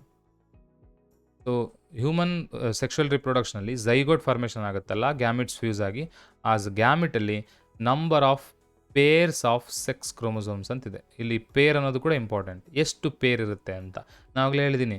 ಮೇಲಲ್ಲಾದರೆ XY ಇರುತ್ತೆ, ಫೀಮೇಲಲ್ಲಾದರೆ XX ಇರುತ್ತೆ. So X and Y are the 2 chromosomes. 2 chromosomes ಅಂದರೆ 1 peer ಅಂತ ಆಯಿತು. ಸೊ ಒಂದು ಝೈಗೋಟಲ್ಲಿ 1 ಪೇರ್ ಆಫ್ ಕ್ರೋಮೋಸೋಮ್ಸ್ ಇರುತ್ತೆ. ಒಂದು ಫಾದರಿಂದ ಬಂದಿರುತ್ತೆ, ಇನ್ನೊಂದು ಮದರಿಂದ ಬಂದಿರುತ್ತೆ. ಓಕೆ, ಈ ಎಕ್ಸು ಫಾದರಿಂದ ಬಂದಿದ್ದರೆ, ಸರಿ, ಎಕ್ಸ್ ಮದರಿಂದ ಬಂದಿದ್ದರೆ Y ಫಾದರಿಂದ ಬಂದಿರುತ್ತೆ. ಈ XX ಫಾದರು ಮತ್ತು ಮದರ್ ಇಬ್ಬರಿಂದನೂ ಬಂದಿದೆ. ಈ ರೀತಿ ಅದು ಸೆಕ್ಸ್ ಡಿಟರ್ಮಿನೇಷನಲ್ಲಿ ಹೇಳ್ತೀನಿ ನಾನು. ಸೊ ಒಂದು ಝೈಗೋಟಲ್ಲಿ ಅಂದರೆ ಫರ್ಟಿಲೈಸ್ಡ್ ಎಗ್ಗಲ್ಲಿ 1 ಪೇರ್ ಆಫ್ ಸೆಕ್ಸ್ ಕ್ರೋಮೋಸೋಮ್ಸ್ ಇರುತ್ತೆ. In peas, a pure tall plant is crossed with a pure short plant. The ratio of pure tall plant to pure short plant in F2 generation will be ಅಂತ ಕೇಳಿದ್ದಾರೆ. So ಅಂದರೆ ಇಲ್ಲೂ monohybrid cross, 2 ಪ್ಲ್ಯಾಂಟನ್ನು cross ಮಾಡಿದ್ದಾರೆ. ಒಂದು pure tall plant ನೋಡಿ, ಇಲ್ಲಿದೆ capital T, okay, pure tall plant ಅದು. So ಅದನ್ನು ಪ್ಯೂರ್ ಶಾರ್ಟ್ ಪ್ಲ್ಯಾಂಟ್ ಜೊತೆಗೆ ಕ್ರಾಸ್ ಮಾಡಿದ್ದಾರೆ, ಅಂದರೆ ಸ್ಮಾಲ್ ಟಿ. ಇವೆರಡನ್ನು ಕ್ರಾಸ್ ಮಾಡಿದಾಗ ಏನಾಗುತ್ತೆ, the ratio of pure tall plant in F2 generation ಅಂತ ಕೇಳಿದ್ದಾರೆ. F2 ಅಂದರೆ ಫಸ್ಟ್ F1 ನೋಡೋಣ. F1 ಏನಾಗಿದೆ, ಆಗಲೇ ಹೇಳ್ದಂಗೆ ಕ್ಯಾಪಿಟಲ್ ಟಿ ಸ್ಮಾಲ್ ಟಿ ಬಂದಿದೆ, ಎಲ್ಲವೂ ಕೂಡ ಟಾಲ್ ಆಗಿದ್ದಾವೆ, ಆಲ್ ಟಾಲ್ ಪ್ಲ್ಯಾಂಟ್ಸ್ ಬಂದಿದೆ. ಈ ಆಲ್ ಟಾಲ್ ಪ್ಲ್ಯಾಂಟ್ಸಲ್ಲಿ 2 ಪ್ಲ್ಯಾಂಟನ್ನು ಸೆಲೆಕ್ಟ್ ಮಾಡ್ಕೊತೀವಿ, ಕ್ಯಾಪಿಟಲ್ ಟಿ ಸ್ಮಾಲ್ ಟಿ. ಇವೆರಡನ್ನು ಕ್ರಾಸ್ ಮಾಡಿದಾಗ F2 ಜನರೇಷನ್ನಲ್ಲಿ, ಅಂದರೆ ಇದು F2 ಜನರೇಷನ್ನು 4 ಪ್ಲ್ಯಾಂಟ್ಸ್ ಬಂದಿದೆ ನೋಡಿ. Capital T small T and small T ಬಂದಿದೆ. 3 ಟಾಲ್ ಪ್ಲ್ಯಾಂಟ್ ಬಂದಿದೆ, 1 ಶಾರ್ಟ್ ಪ್ಲ್ಯಾಂಟ್ ಬಂದಿದೆ. ಓಕೆ, ಸೊ ಅದು ಏನು ರೇಷಿಯೋ ಆಗುತ್ತೆ, ಅದು 3:1 ರೇಷಿಯೋ. 3:1 ರೇಷಿಯೋ ಬರ್ತದೆ. ಸೊ ಹಾಗಾದರೆ ಇಲ್ಲೇನು ಕೇಳಿದ್ರು ನೋಡಿ, the ratio of pure tall plant. What is the genotype of pure tall plant? ಅದು ಕ್ಯಾಪಿಟಲ್ ಟಿ ಇರಬೇಕು. F2 ಜನರೇಷನಲ್ಲಿ ಕ್ಯಾಪಿಟಲ್ ಟಿ ಎಷ್ಟಿದೆ ನೋಡಿ, 1 ಇದೆ.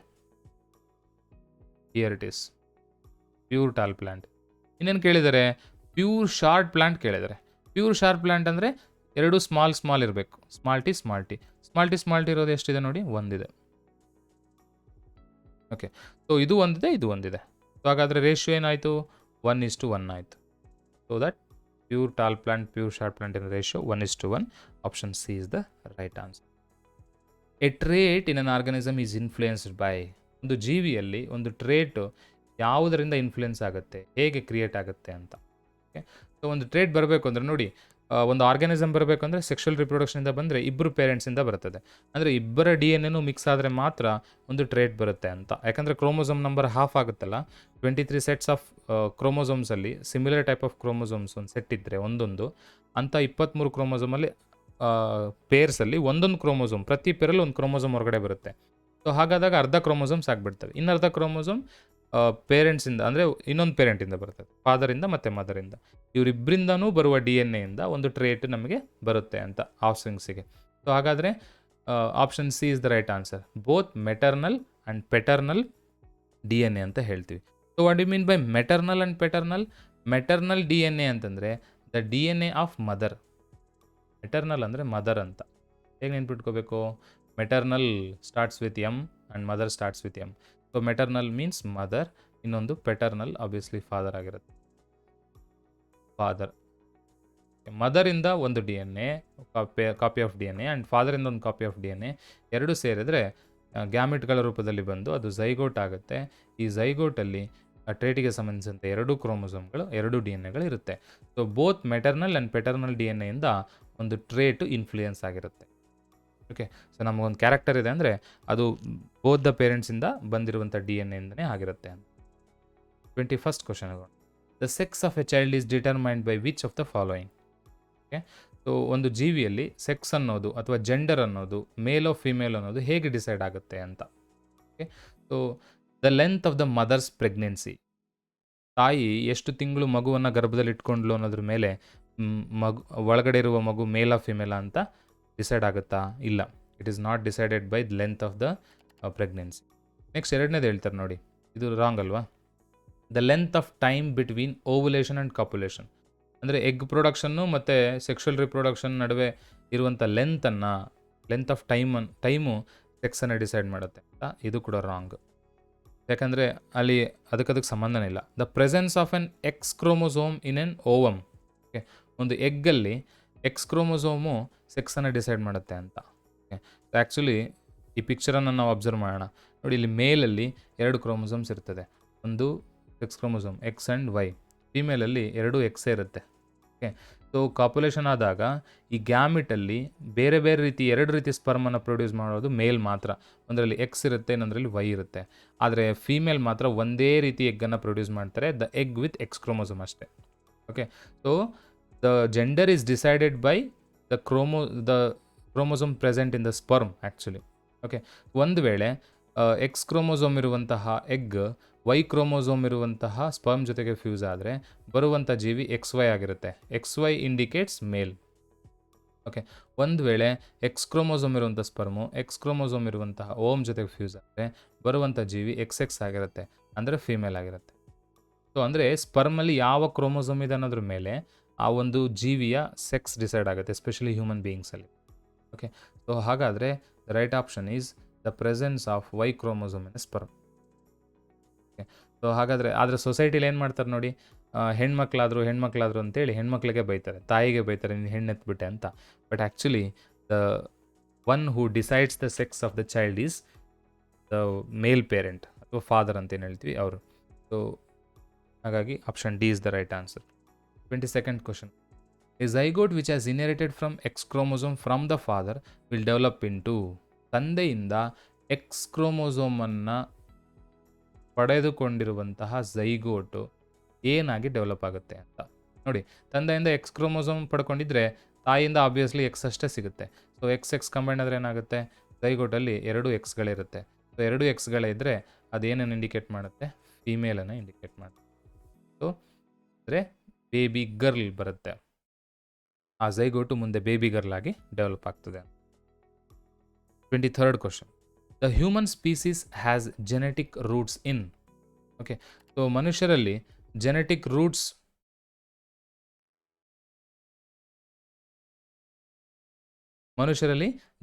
ರೂಟ್ಸ್ ಎಲ್ಲಿದೆ ಅಂತ. ಅಂದರೆ ನಮ್ಮ ಹ್ಯೂಮನ್ ಎವಲ್ಯೂಷನನ್ನು ನೀವು ಅಬ್ಸರ್ವ್ ಮಾಡಿದ್ರೆ, ಟೆಕ್ಸ್ಟ್ ಬುಕ್ಕಲ್ಲಿ ನೀವು ಓದ್ಕೊಂಡು ಹೋದರೆ ಆ್ಯಕ್ಚುಲಿ ನಾವೆಲ್ಲರೂ ಎಲ್ಲಿಂದ ಬಂದಿದ್ದು ಮನುಷ್ಯರು ಅಂತಂದರೆ ನಮ್ಮ ಜೆನೆಟಿಕ್ ರೂಟ್ಸು ಆಫ್ರಿಕಾದಲ್ಲಿದೆ. ಓಕೆ, ನೋಡೋದಕ್ಕೆ ಆಫ್ರಿಕನ್ಸ್ ಬ್ಲ್ಯಾಕ್ ಇರ್ತಾರೆ, ನಾವು ಇಂಡಿಯನ್ಸ್ ತುಂಬ ಚೆನ್ನಾಗಿ ಕ್ಯೂಟಾಗಿರ್ತೀವಿ, ಆದರೆ ನಾವೆಲ್ಲರೂ ಆಫ್ರಿಕಾದಿಂದ ಬಂದಿರೋರೆ. ಆಫ್ರಿಕಾದಲ್ಲಿ ನಮ್ಮ ಎಸ್ಪೆಷಲಿ ಈ ಹೋಮೋಸೆಪಿಯನ್ಸ್ ಅಂತ ಏನು ಕ್ರಿಯೇಟ್ ಆದರೂ ಹ್ಯೂಮನ್ ಎವಲ್ಯೂಷನ್ ಆಗ್ತಾ ಬೇರೆ ಬೇರೆ ಸ್ಪೀಸೀಸಿಂದ ಹೋಮೋಸೆಪಿಯನ್ಸ್ ಫೈನಲ್ಲಾಗಿ ಕ್ರಿಯೇಟ್ ಆದರು. ನಾವು ಈಗೇನಿದ್ದೀವಿ ನಮ್ಮ ಹೋಮೋಸೆಪಿಯನ್ಸು ಫಸ್ಟ್ ಇದ್ದಿದ್ದು ಆಫ್ರಿಕಾದಲ್ಲಿ. ಹಾಗಾಗಿ ನಮ್ಮ ಸ್ಪೀಸೀಸ್ನ ಜೆನೆಟಿಕ್ ರೂಟ್ಸು ಎಲ್ಲಿದೆ, ಆಫ್ರಿಕಾದಲ್ಲಿದೆ ಅಂತ ಹೇಳ್ತೀವಿ. 24th question. According to scientist, birds have evolved from, ಬರ್ಡ್ಗಳು ಯಾರಿಂದ ಬಂದವು ಅಂತ.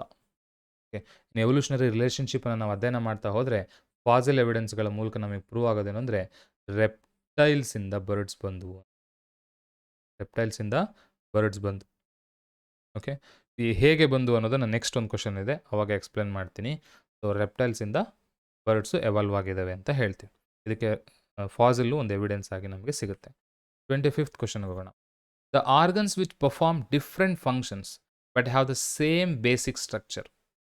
ಓಕೆ, ಒಂದು ಆರ್ಗನ್ ಏನಿರಬೇಕು, ಅದು ಡಿಫ್ರೆಂಟ್ ಫಂಕ್ಷನ್ಸನ್ನು ಮಾಡ್ತಾ ಇರಬೇಕು, ಆದರೆ ಆರ್ಗನ್ಗಳು ಅದರ ಬೇಸಿಕ್ ಸ್ಟ್ರಕ್ಚರ್ ಮಾತ್ರ ಸೇಮ್ ಇರುತ್ತೆ.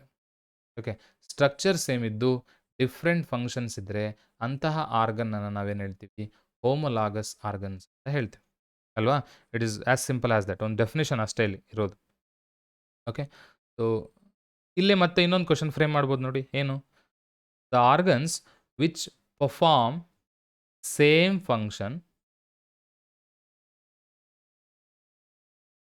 ಡಿಫ್ರೆಂಟ್ ಬದಲಾಗಿ ಏನು ಇನ್ಕ್ಲೂಡ್ ಮಾಡ್ತಾರೆ?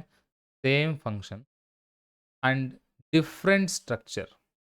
ಸೇಮ್ ಇದ್ದಿದ್ದು ಇಲ್ಲಿ ಡಿಫ್ರೆಂಟ್ ಆಗ್ತದೆ. Different. So same function different structure ಇದ್ದರೆ ಅದನ್ನು ನಾವು ಅನಲಾಗಸ್ ಆರ್ಗನ್ಸ್ ಅಂತ ಕರಿತೀವಿ. Analogous organ. ಬಟ್ ಇಲ್ಲಿ ಈ ಕ್ವಶನ್ ಅಂದರೆ ನಮಗೆ ಇನ್ನೊಂದು ಕ್ವಶನ್ ಫ್ರೇಮ್ ಮಾಡಿಲ್ಲ ನಾನು, ಇದರಲ್ಲೇ ಎಕ್ಸ್ಪ್ಲೇನ್ ಮಾಡ್ತಾ ಇದ್ದೀನಿ. The organs which perform same function, sorry different function and same basic structure ಇದ್ದರೆ ಅದನ್ನು ಹೋಮೋಲಾಗಸ್ ಆರ್ಗನ್ಸ್ ಅಂತ ಕರಿತೀವಿ. Okay, so that will be the answer.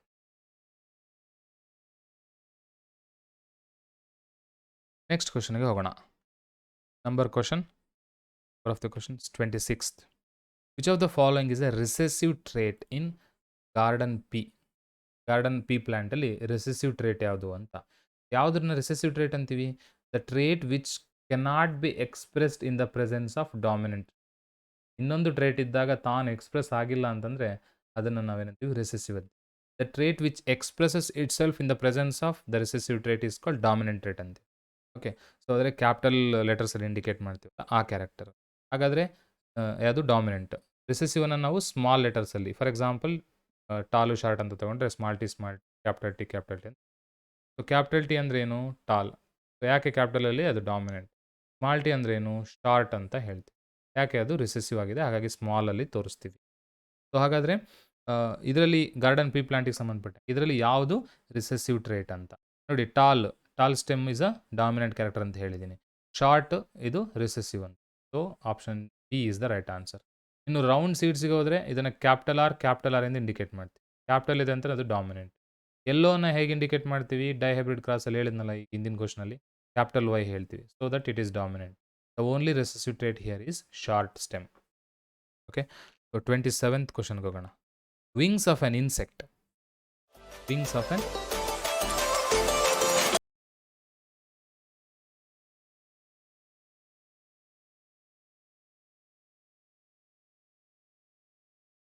wings of an insect and forelimb of a bird are.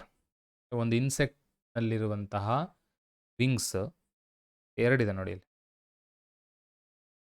Wings of an insect and forelimb of a bird. So they are which type of organs ಅಂತ ಕೇಳಿದ್ದಾರೆ.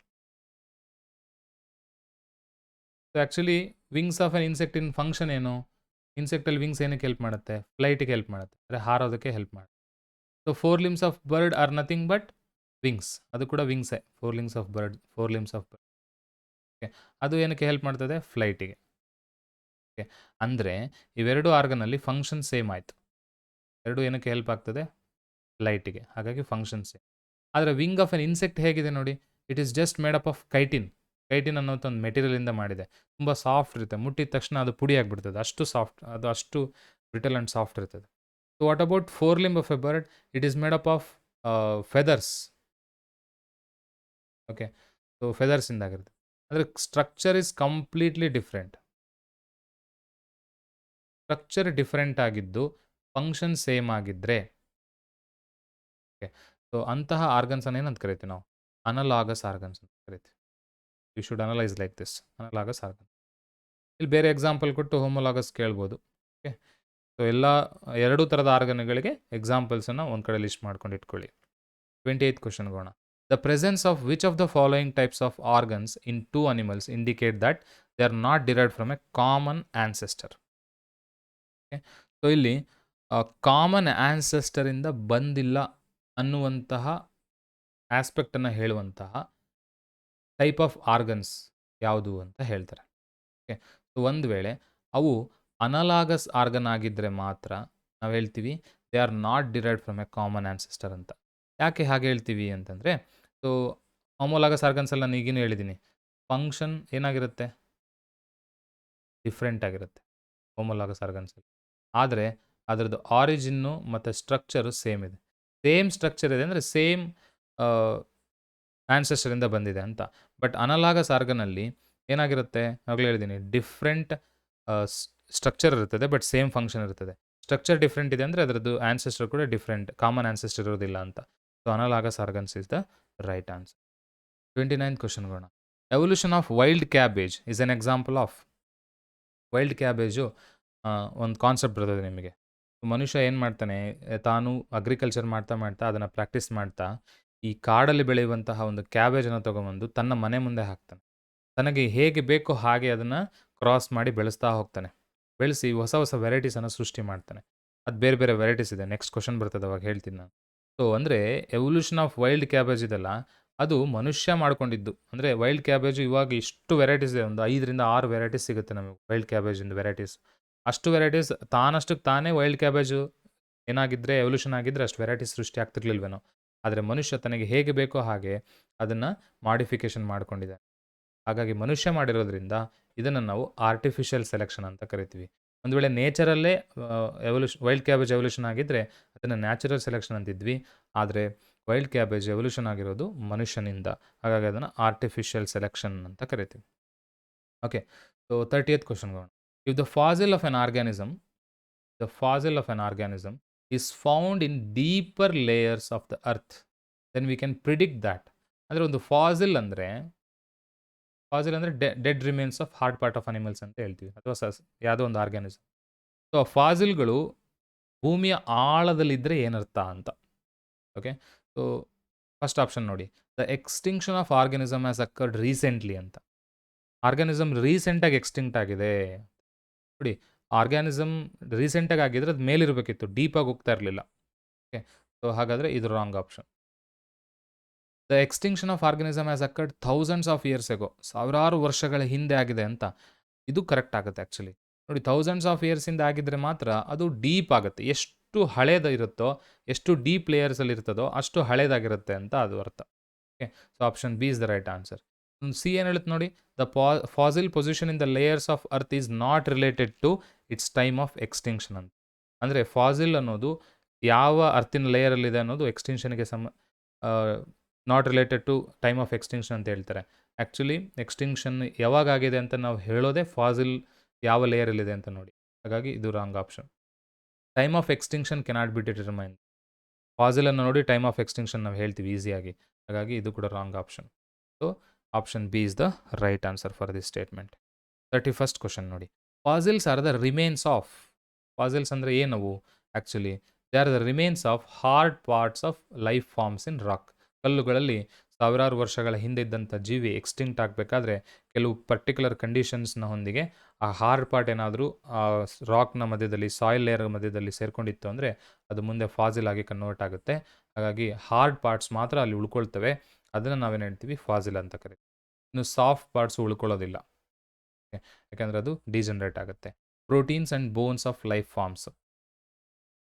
So fossils are the remains of proteins. Actually fossils ಆಗಲ್ಲ. ಇನ್ನು bones ಆಗುತ್ತೆ, but proteins ಆಗಲ್ವಲ್ಲ, ಹಾಗಾಗಿ option ಅಲ್ಲ. Okay, so we will go with the option A, that is hard parts of life forms in rock. Okay, next 32nd question. Which of the following process are responsible for the change of the red colored beetle to a green colored beetle? ನೋಡಿ, ಒಂದು ಬೀಟಲ್ದು ಒಂದು incident ಬರ್ತದಲ್ವ ನಿಮಗೆ, ಒಂದು example, real life example ಹೇಳ್ತಾರಲ್ಲಿ. So red colour beetle green colour ಆಗಿ convert ಆಗುತ್ತೆ. ಕಾರಣ ಏನು? ತನ್ನನ್ನು ತಾನು ಕಾಪಾಡಿಕೊಳ್ಳೋದಕ್ಕೋಸ್ಕರ. ಸೊ ಹೀಗೆ ರೆಡ್ ಇದ್ದಿದ್ದು ಗ್ರೀನ್ ಆಗಿ ಕನ್ವರ್ಟ್ ಆಗೋದಕ್ಕೆ ಕಾರಣ ಏನು ಅಂತಂದರೆ ಅದರಲ್ಲಿ ವೇರಿಯೇಷನ್ಸ್ ಕ್ರಿಯೇಟ್ ಆಗುತ್ತೆ. ಆ ವೇರಿಯೇಷನ್ನೇ ನೆಕ್ಸ್ಟ್ ಜನ್ರೇಷನ್ಗೆ ಟ್ರಾನ್ಸ್ಫರ್ ಆಗ್ತಾ ಹೋಗುತ್ತೆ, ಇನ್ಹೆರಿಟ್ ಆಗ್ತಾ ಹೋಗುತ್ತೆ. ಸೊ ಹಾಗಾಗಿ variation is the right answer, option A. 33rd ಕ್ವಶನ್ಗೆ ಹೋಗೋಣ. Identify the mismatched pair. ನಾನೀಗ ವೈಲ್ಡ್ ಕ್ಯಾಬೇಜ್ದು ಎವಲ್ಯೂಷನ್ ಹೇಳಿದ್ನಲ್ಲ, ಅದಕ್ಕೆ ಸಂಬಂಧಿಸಿದ. ವೈಲ್ಡ್ ಕ್ಯಾಬೇಜನ್ನು ಮನುಷ್ಯ ತನಗೆ ಹೇಗೆ ಬೇಕೋ ತನ್ನ ಅವಶ್ಯಕತೆಗೆ ತಕ್ಕ ಹಾಗೆ ಅದನ್ನು ಚೇಂಜ್ ಮಾಡ್ತಾ ಹೋದ ಅಂತ. ಸೊ ಈ ವೈಲ್ಡ್ ಕ್ಯಾಬೇಜ್ ಎವಲ್ಯೂಷನ್ಗೆ ಸಂಬಂಧಿಸಿದಂತೆ ಬೇರೆ ಬೇರೆ ವೆರೈಟೀಸ್ ಇದೆ ನೋಡಿ. ಮನುಷ್ಯನಿಗೆ ಏನಾಯಿತು, ಫ್ಲವರ್ ಡೆವಲಪ್ಮೆಂಟ್ ಬೇಡಪ್ಪ ನನಗೆ ಅಂತ ಅಂದರೆ ಅದು ಅಲ್ಲಿಗೆ ನಿಲ್ಲಿಸಿ ಅದೊಂದು ವೆರೈಟಿಗೆ ಸೃಷ್ಟಿ ಮಾಡ್ತಾನೆ. ಓಕೆ, ಸ್ಟೆರೈಲ್ ಫ್ಲವರ್ಸ್ ಇರುವಂಥ ಒಂದು ಕ್ಯಾಬೇಜ್ ವೆರೈಟಿ ಸೃಷ್ಟಿ ಮಾಡ್ತಾನೆ. ಸೋಲನ್ ಸ್ಟೆಮ್ ಇರುವಂಥ, ಸೋಲನ್ ಪಾರ್ಟ್ ಇರುವಂತಹ ಕ್ಯಾಬೇಜ್ ವೆರೈಟಿ ಒಂದಿದೆ. ಲಾರ್ಜ್ ಲೀವ್ಸ್ ಇರುವಂಥ ಒಂದು ಕ್ಯಾಬೇಜ್ ವೆರೈಟಿ ಇದೆ. ಇದರಲ್ಲಿ ಮಿಸ್ ಮ್ಯಾಚ್ಡ್ ಪೇರ್ ಯಾವುದು ಅಂತ ಆಪ್ಷನ್ಸ್ ಆ್ಯಡ್ ಮಾಡ್ಕೊಳ್ಳಿ. ಓಕೆ, ಸೊ ಇಲ್ಲಿ ಮಿಸ್ಮ್ಯಾಚ್ಡ್ ಪೇರ್ ಯಾವ್ದು ನೋಡಿ, ಅರೆಸ್ಟೆಡ್ ಫ್ಲವರ್ ಡೆವಲಪ್ಮೆಂಟ್ ಬ್ರಕೋಲಿ ಅಂತಿದೆ. ಒಂದು ಪಿಕ್ಚರ್ ಇದೆ, ಅದು ನೋಡ್ಬಿಡೋಣ. ನಿಮ್ಮ ಟೆಕ್ಸ್ಟ್ ಬುಕ್ಕಲ್ಲಿ ಇರೋದೇ ಇದು. ಓಕೆ ನೋಡಿ, ಇದು ವೈಲ್ಡ್ ಕ್ಯಾಬೇಜ್. ವೈಲ್ಡ್ ಕ್ಯಾಬೇಜು ಬೇರೆ ಬೇರೆ ರೂಪದಲ್ಲಿ ಮನುಷ್ಯ ಅದನ್ನು ಕೆಲವು ಪ್ಲಾಂಟ್ ಡೆವಲಪ್ಮೆಂಟ್ ಪ್ರಾಸೆಸ್ಗಳ ಮೂಲಕ ಚೇಂಜ್ ಮಾಡಿದ್ದಾನೆ. ನೋಡಿ, ಇಲ್ಲಿ ಬ್ರಕೋಲಿ ಅಂತಿದೆ. Broccoli is one of the costliest wild cabbage variety. Okay, costly, ಇದು ತುಂಬ ರೇಟ್ ಇರುತ್ತೆ ಇದು. ಅರೆಸ್ಟೆಡ್ ಫ್ಲವರ್ ಡೆವಲಪ್ಮೆಂಟ್ ತೋರಿಸುತ್ತೆ ಇದು ಬ್ರಕೋಲಿ. ಇನ್ನು ಕೋಲ್ರಾಬಿ ಅಂತ ಒಂದು ವೆರೈಟಿ ಇದೆ, ಇದು ಸೋಲನ್ ಸ್ಟೆಮ್ಮನ್ನು ತೋರಿಸುತ್ತೆ. ಇನ್ನು ಕಾಲೆ ಅಂತಾರೆ ಅಥವಾ ಕೇಲ್ ಅಂತಾರೆ, ಯಾವ ರೀತಿ ಬೇಕಾದ್ರೂ ಪ್ರೊನೌನ್ಸ್ ಮಾಡ್ಬೋದು. ಅದು ಲಾರ್ಜರ್ ಲೀವ್ ಇರುವಂಥ ಲೀಫಿ ವೆಜಿಟೇಬಲ್ ಅದು. ಓಕೆ, ಇನ್ನು ಕಾಲಿಫ್ಲವರ್, ನಾವೇನು ಗೋಬಿ ಅಂತೀವಲ್ಲ, ಗೋಬಿ ಮಂಚೂರಿ ಮಾಡೋದಕ್ಕೆ ಯೂಸ್ ಮಾಡ್ತಾರೆ. ಸೊ ಇದರಲ್ಲಿ ಏನಿರುತ್ತೆ, ಸ್ಟೆರೈಲ್ ಫ್ಲವರ್ ಇರ್ತದೆ. ಇಲ್ಲಿ ಫ್ಲವರ್ ಇದೆ, ಬಟ್ ಅದು ಡೆವಲಪ್ಮೆಂಟ್ ಅರೆಸ್ಟ್ ಆಗಿಬಿಟ್ಟಿದೆ, ಸ್ಟಾಪ್ ಆಗಿಬಿಟ್ಟಿದೆ. ಇಲ್ಲಿ ಫ್ಲವರ್ ಇದೆ, ಬಟ್ ಅದು ಸ್ಟೆರೈಲ್, ರಿಪ್ರೊಡಕ್ಷನ್ ಮಾಡಲ್ಲ ಅದು. ಓಕೆ, ಸೊ ಈ ಥರದ ವೆರೈಟೀಸನ್ನು ಸೃಷ್ಟಿ ಮಾಡ್ಕೊಳ್ತಾನೆ ಮನುಷ್ಯ. ಸೊ ಇಲ್ಲಿ ಮಿಸ್ಮ್ಯಾಚ್ಡ್ ಪೇರ್ ಯಾವುದು ಇದಕ್ಕೆ ಸಂಬಂಧಿಸಿದಂತೆ ಅಂದರೆ ನೋಡಿ, arrested flower development broccoli, arrested flower development broccoli. So ಇದು ಮಿಸ್ಮ್ಯಾಚ್ ಆಗಿಲ್ಲ, ರೈಟ್ ಇದೆ. ಇನ್ನು ಸ್ಟೆರೈಲ್ ಫ್ಲವರ್ ಕಾಲಿಫ್ಲವರ್ ಅಂತಿದೆ, ಇಲ್ಲಿ sterile flower cauliflower. Okay, so ಇದು ಕೂಡ ರೈಟ್ ಇದೆ. ಇನ್ನು ಸ್ವೋಲನ್ ಪಾರ್ಟ್ಸು ವೈಲ್ಡ್ ಕ್ಯಾಬೇಜ್ ಅಂತ ಹೇಳಿದರೆ, ಇಲ್ಲಿ ಸ್ವೋಲನ್ ಪಾರ್ಟ್ಸ್ ಯಾವುದಿದೆ ನೋಡಿ, ಕೋಲ್ರಾಬಿ ಇದೆ. ಓಕೆ, ಸೊ ಇಲ್ಲಿ ಆ್ಯಕ್ಚುಲಿ ಕೋಲ್ರಾಬಿ ಇರಬೇಕಿತ್ತು, ಬಟ್ ಏನಿದೆ ವೈಲ್ಡ್ ಕ್ಯಾಬೇಜ್ ಅಂತಿದೆ. ಸೊ ನಮಗೆ ಸಿಕ್ತೀಗ mismatched pair. Swollen parts wild cabbage is the mismatched pair. ಇನ್ನು ಲಾರ್ಜರ್ ಲೀವ್ಸು ಕಾಲೆ ಅಂತಿದೆ, ಇಲ್ಲಿ ಲಾರ್ಜರ್ ಲೀಫ್ ಇದೆ, kale leafy vegetable, right answer ಇದೆ.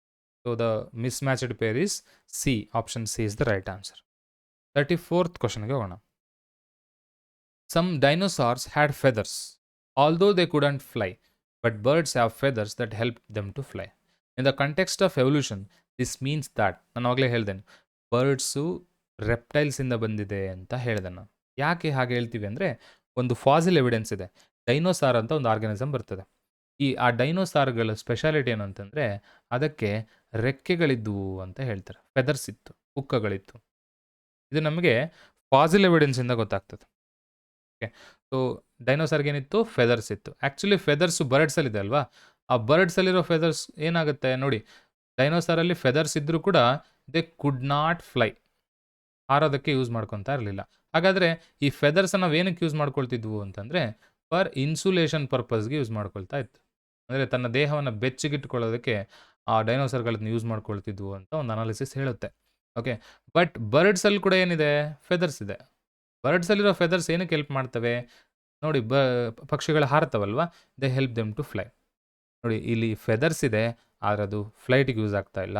ಇಲ್ಲಿ ಫೆದರ್ಸ್ ಇದೆ, ಅದು ಫ್ಲೈಟಿಗೆ ಯೂಸ್ ಆಗ್ತಾ ಇದೆ. ಅಂದರೆ ಡೈನೋಸಾರ್ಗಳಿಂದ ಬರ್ಡ್ಸ್ ಬಂತು, ಆ ಡೈನೋಸಾರಲ್ಲಿರೋ ಫೆದರು ಇಲ್ಲಿ ಕೆಲಸ ಮಾಡ್ತಾ ಇರಲಿಲ್ಲ, ಬೇರೆ ಏನೋ ಕೆಲಸ ಮಾಡ್ತಾ ಇತ್ತು, ಇನ್ಸುಲೇಷನ್ಗೆ ಯೂಸ್ ಆಗ್ತಾ ಇದ್ದಿರ್ಬೋದು ಅಂತ ಹೇಳ್ತಾರೆ. ಆದರೆ ಬರ್ಡ್ಸ್ ಅದನ್ನು ಹಾರೋದಕ್ಕೆ ಯೂಸ್ ಮಾಡ್ಕೊಳ್ತು ಅಂತ. ಇದರರ್ಥ ಏನು, ಈ ಡೈನೋಸಾರ್ ಅನ್ನೋದು ಒಂದು ರೆಪ್ಟಿಲಿಯನ್ ಆರ್ಗನಿಸಮ್. ಈ ರೆಪ್ಟೈಲ್ಸಿಂದನೇ ಬರ್ಡ್ಸ್ ಬಂತು ಅಂತ ಹೇಳೋದಕ್ಕೆ ಬೆಸ್ಟ್ ಎವಿಡೆನ್ಸ್ ಇದು ಅಂತ. ಸೊ ಅದನ್ನು ಸಪೋರ್ಟ್ ಮಾಡೋಂಥ ಸ್ಟೇಟ್ಮೆಂಟ್ ಯಾವುದಿದೆ ನೋಡಿ, reptiles have evolved from birds ಅಂತಿದೆ. ಇದು ಉಲ್ಟಾ ಇದೆ, ಇದಲ್ಲ. There is no evolutionary connection between reptiles and birds. Evolutionary connection ಇದೆ. Feathers are homologous structures in both organism, ಇದು ಅಲ್ಲ. Birds have evolved from reptiles ಅಂತ ಹೇಳ್ತೀವಿ. ಬರ್ಡ್ಸು ರೆಪ್ಟೈಲ್ಸಿಂದ ಎವಾಲ್ವ್ ಆದವು ಅನ್ನೋದು right option. Okay, 35th question ನೋಡೋಣ. According to the evolutionary theory, formation of a new species is generally due to. Okay, evolutionary theory ಪ್ರಕಾರ formation of new species ಹೇಗಾಗುತ್ತೆ, ಯಾವ ಕಾರಣಕ್ಕೆ ಆಗುತ್ತೆ ಅಂತ. That is nothing but speciation.